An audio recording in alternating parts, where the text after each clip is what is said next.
সূরা আয-যারিয়াত। বিসমিল্লাহির রহমানির রহিম।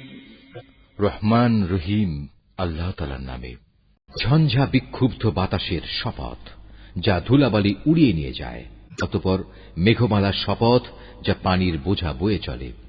জলযান সমূহের শপথ, যা ধীরে ধীরে এগিয়ে চলে। অতঃপর তাদের ফেরেশতাদের শপথ, যারা আল্লাহর আদেশ মোতাবেক প্রত্যেক বস্তু বন্টন করে। কিয়ামতের যে দিনের ওয়াদা তোমাদের সাথে করা হচ্ছে তা অবশ্যম্ভাবী সত্য। বিচার আচারের একটা দিন অবশ্যই আসবে। বহু কক্ষ বিশিষ্ট আকাশের শপথ, তোমরাও কিয়ামতের ব্যাপারে নানা কথাবার্তার মধ্যে নিমজ্জিত রয়েছ। মূলত সে ব্যক্তি গোমরা হয়ে গেছে যে আখিরাতের বিশ্বাস পরিত্যাগ করেছে।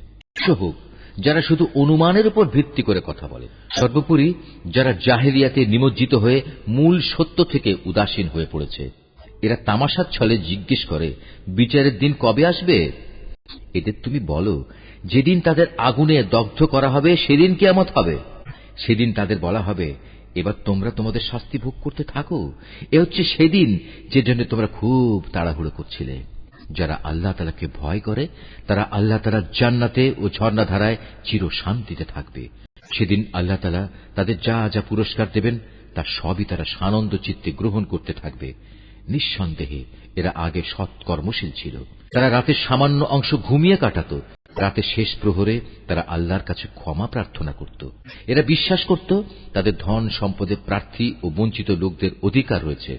যারা নিশ্চিতভাবে বিশ্বাস করত তাদের জন্য পৃথিবীর মাঝে আল্লাহকে চেনা জানার অসংখ্য নিদর্শন ছড়িয়ে রয়েছে।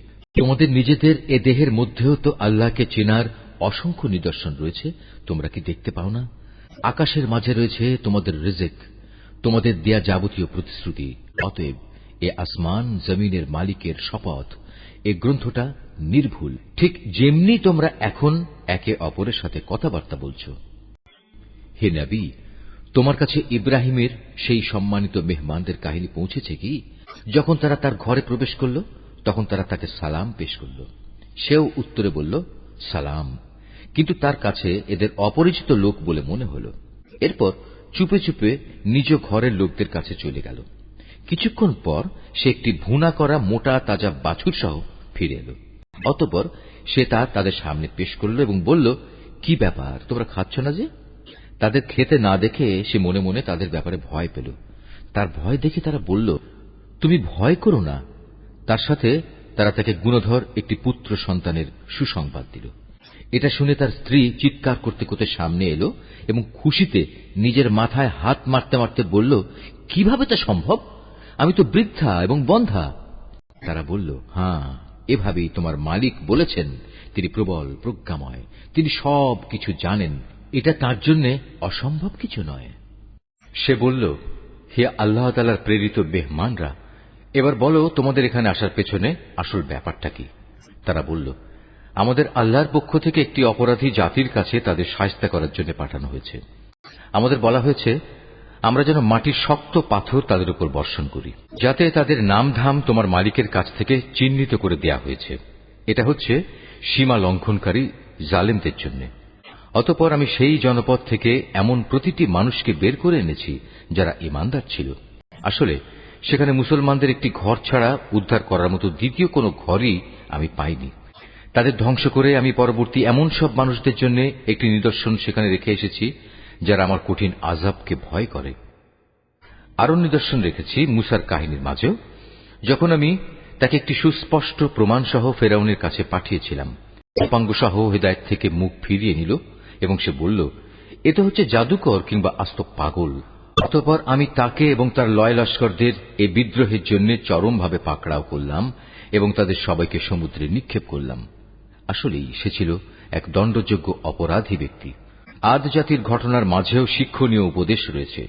যখন আমি তাদের উপর এক সর্ববিধ্বংসী ঝড় বাতাস পাঠিয়েছিলাম, এই বিধ্বংসী বাতাস যা কিছুর উপর দিয়ে ধেয়ে এসেছে তাই পচা হাড়ের মতো চূর্ণ বিচূর্ণ করে দিয়ে গেছে।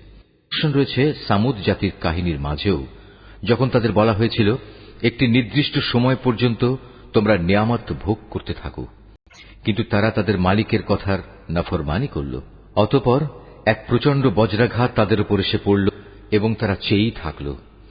আযাবের সামনে তারা একটুখানি দাঁড়াবার শক্তিও পেল না এবং এই আযাব থেকে নিজেদের তারা বাঁচাতেও পারল না। এর আগেও বিদ্রোহের জন্য আমি নূহের জাতিকে ধ্বংস করেছিলাম। নিঃসন্দেহে তারাও ছিল একটি পাপী সম্প্রদায়। আমি আমার নিজস্ব ক্ষমতা বলেই এ আসমান বানিয়েছি। নিঃসন্দেহে আমি মহান ক্ষমতাশালী। আমি এ জমিনকেও তোমাদের জন্য বিছিয়ে দিয়েছি। তোমাদের সুবিধার জন্য আমি একে কত সুন্দর করেই না সমতল করে রেখেছি। সৃষ্টি জগতের প্রত্যেকটি বস্তু আমি জোড়ায় জোড়ায় পয়দা করেছি, যাতে করে এ নিয়ে তোমরা চিন্তা গবেষণা করতে পারো। অতএব তোমরা এসবের আসল স্রষ্টা আল্লাহ তাআলার দিকেই ধাবিত হও। আমি তো তার পক্ষ থেকে আগত তোমাদের জন্য সুস্পষ্ট সতর্ককারী মাত্র। তোমরা আল্লাহ তাআলার সাথে অন্য কাউকে মাবুদ বানিয়ে নিও না। আমি তো তোমাদের জন্য তার পক্ষ থেকে একজন সুস্পষ্ট সাবধানকারী মাত্র। রসুলদের ব্যাপার এমনটিই হয়ে এসেছে। এর আগের মানুষদের কাছে এমন কোন রসুল আসেনি যাদের এরা জাদুকর কিংবা পাগল বলেনি। একই ব্যাপার, এরা কি একে অপরকে এই একই পরামর্শ দিয়ে এসেছে যে বংশানুক্রমে সবাই একই কথা বলবে? না, আসলে এরা ছিল সীমা লঙ্ঘনকারী জাতি। অতএব হে নবী, তুমি এদের উপেক্ষা করো। এজন্য তুমি কোন ক্রমেই অভিযুক্ত হবে না। তুমি মানুষদের আল্লাহ তাআলার পথে উপদেশ দিতে থাকো, কেননা উপদেশ ঈমানদারদের উপকারে আসে। আমি মানুষ এবং জিন জাতিকে আমার ইবাদত করা ছাড়া অন্য কোন উদ্দেশ্যে সৃষ্টি করিনি। আমি তো তাদের কাছ থেকে কোন রকম জীবিকা দাবি করি না। তাদের কাছ থেকে আমি এও চাই না তারা আমাকে খাবার যোগাবে। নিঃসন্দেহে আল্লাহ তাআলাই জীবিকা সরবরাহকারী। তিনি মহাপরাক্রমশালী, প্রবল ক্ষমতার অধিকারী।